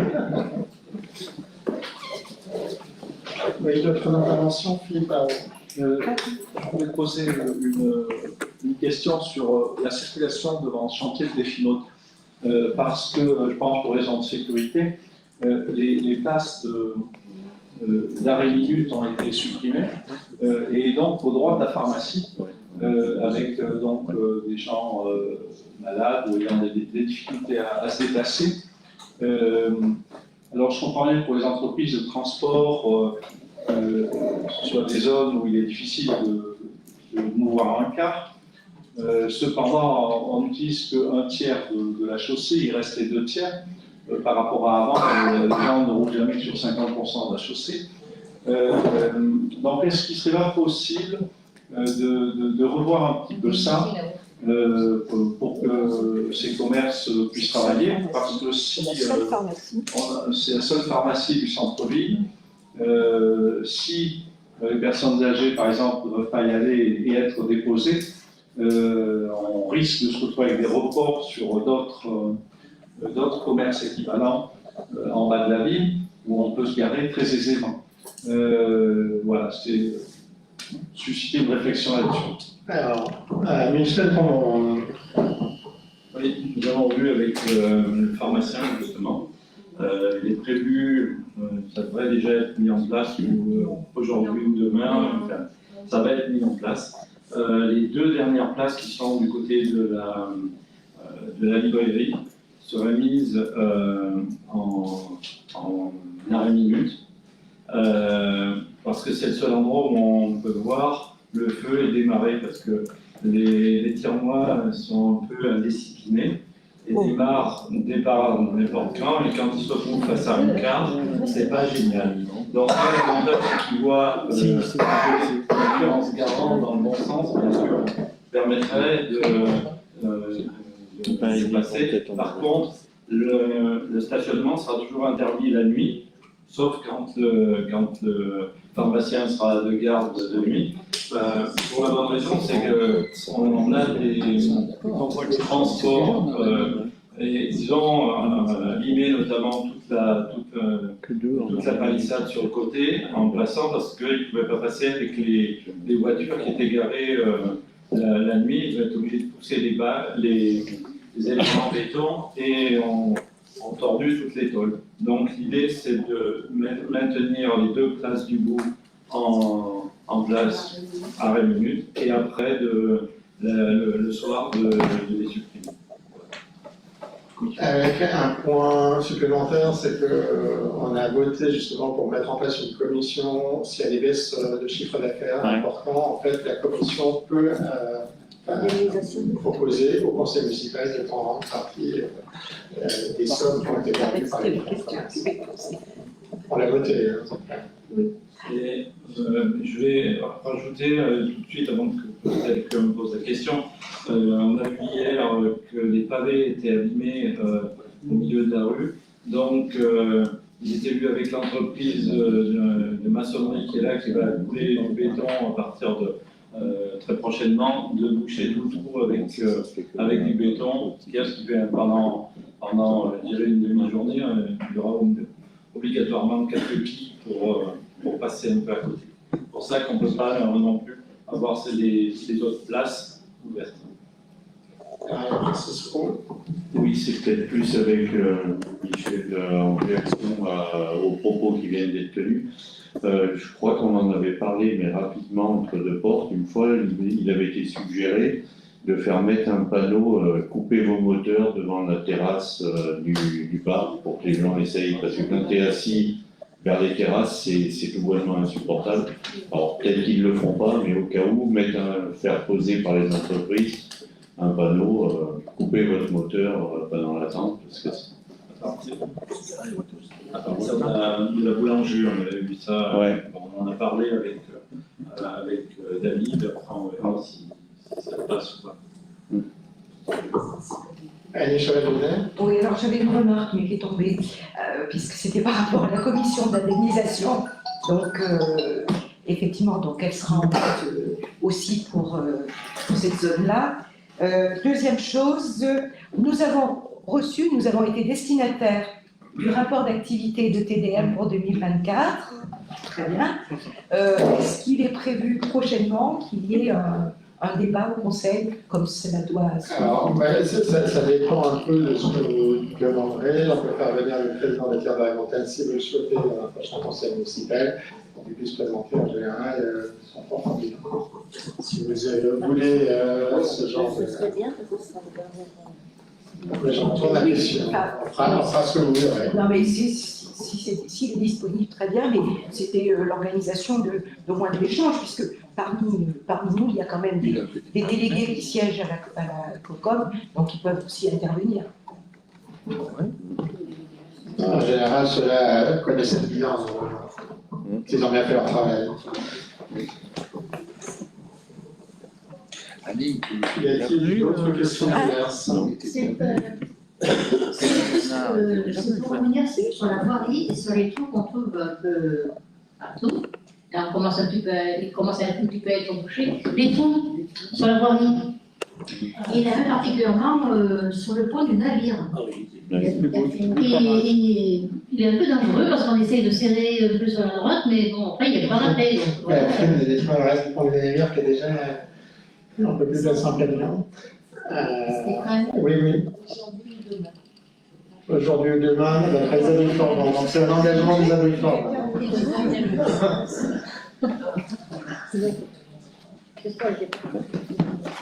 Tout à l'heure, j'ai fait une erreur par rapport à la rue Joseph Lossa. Et donc, je voulais savoir s'il y a des nouvelles par rapport aux deux sinistres sur cette loi, ou un purgeage serait largement souhaitable aussi.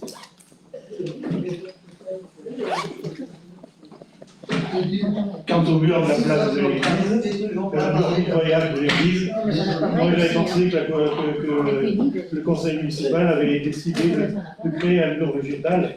On va comme un beau spectacle quand la place sera refaite.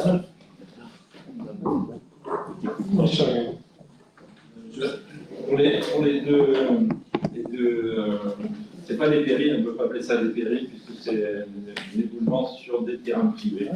Donc là, on n'a pas la possibilité d'intervention. Par contre, pour le mur de l'église, il a été fait une campagne l'année dernière où on a enlevé toute la végétation qui était dessus. Ce qu'il y a, c'est qu'il y a des fuites. Les repousses, c'est des repousses. Ça repousse évidemment, puisque dès qu'il y a des arrivées d'eau, la végétation repousse.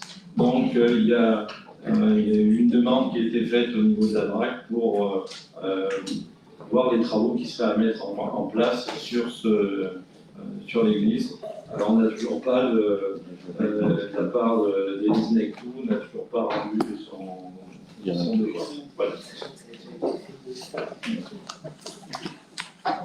Ouais, c'est des rejets qui Y a-t-il d'autres questions à l'Assemblée? Bon, c'est une remarque. C'est vrai qu'il y a le domaine public et le domaine privé, mais ce n'est pas pour autant que le public n'a pas de possibilité d'intervention sur le privé. Dès lors qu'il y a un risque majeur, motif d'intérêt général, on peut intervenir. Après, la question de la charte de qui, c'est autre chose. On l'a déjà fait. Mais vous l'avez déjà fait, mais c'est une question importante. Non, Parce que les cas peuvent se multiplier à tiers. Il faut bien avoir conscience que la puissance publique peut prescrire, ne serait-ce que bien sûr fermer la route, mais faire mieux. C'est exactement comme pour un arrêté de péril, en fait.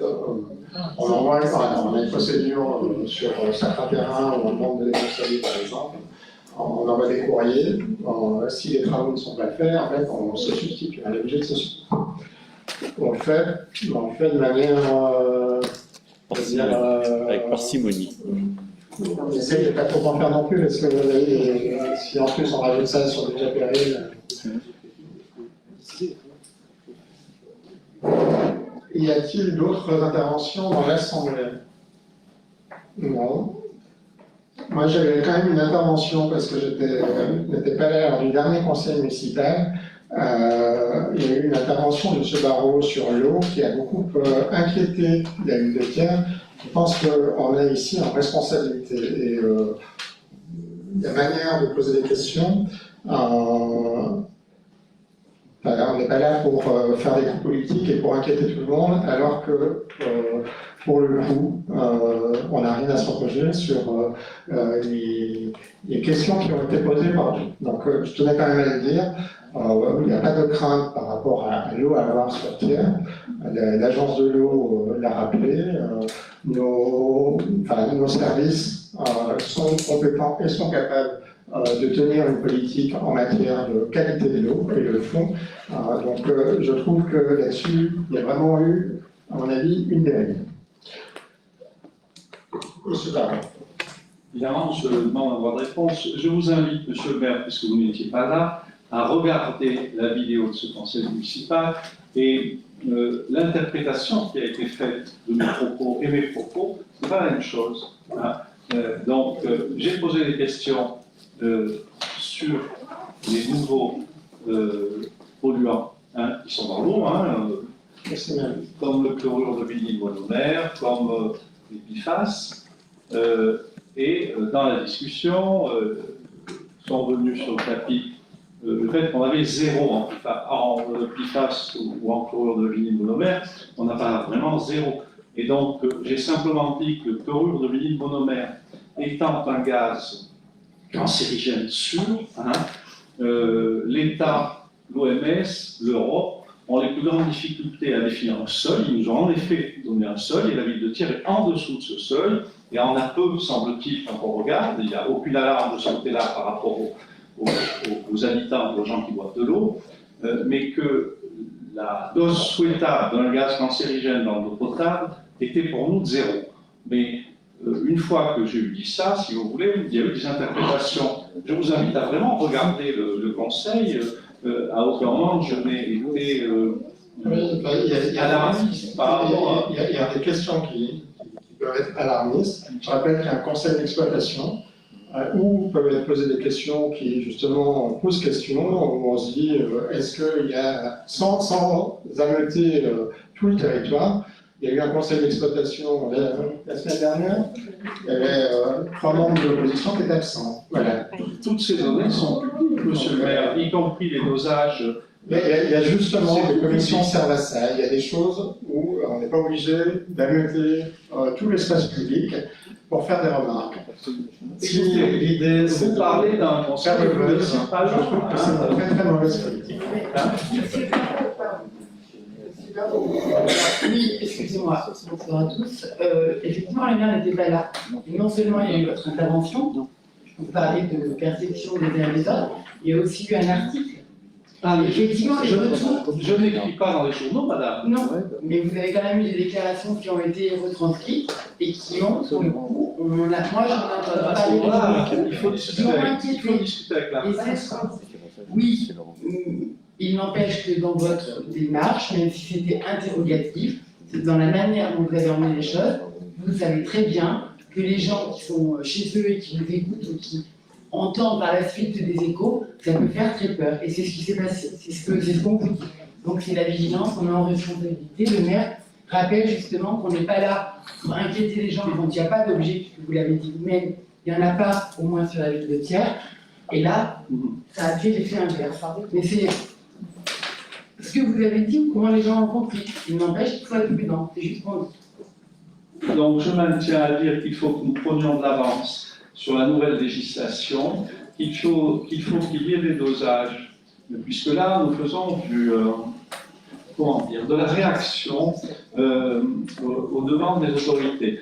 On découvre le PFAS, paf, on se met à doser les PFAS. On découvre le chlorvinyl monomère, paf, on dose le chlorvinyl monomère. La nouvelle législation nous imposera de doser dans notre eau toutes les molécules qui existent et de faire par chromatographie. Ce ne sont pas des dosages qui sont chers, hein, c'est moins de 2000 € sur un dosage de l'eau, pour savoir qu'est-ce qu'on a dans notre eau. Parce que tant qu'on n'a pas fait ça, on ne le sait pas. Et toutes les molécules, ça change. Hein, c'est-à-dire que les gens étaient préoccupés par l'arsenic il y a 20 ans et ils se foutaient des PFAS. Donc, faire ces dosages et avoir un bilan de ce qu'il y a dans notre eau, hein, c'est une politique sage de santé publique. Et ce sera obligatoire sur les 5 prochaines années. Hein. Donc, le but de notre intervention, c'est de dire que très probablement, on pourrait avancer un petit peu plus vite, comme l'ont fait un certain nombre de communes qui se sont mis conformes à la réglementation par avance. Mais ça ne veut pas dire que dans notre eau, on va forcément trouver des choses qui sont néfastes pour la santé. Mais on le sait, on sait ce qu'il y a dedans. Et en l'état actuel des choses, on ne dose que les choses obligatoires, et donc les autres molécules, on ne les connaît pas. Mais on va les connaître, hein, puisque de toutes les façons, c'est obligatoire sous 3 ans. Hein. Moi, j'ai dit ce que j'avais à dire. Et je retiens pas mon propos. Y a-t-il d'autres interventions dans l'Assemblée? Je suspends le conseil municipal. Y a-t-il des questions dans le public? Est-ce que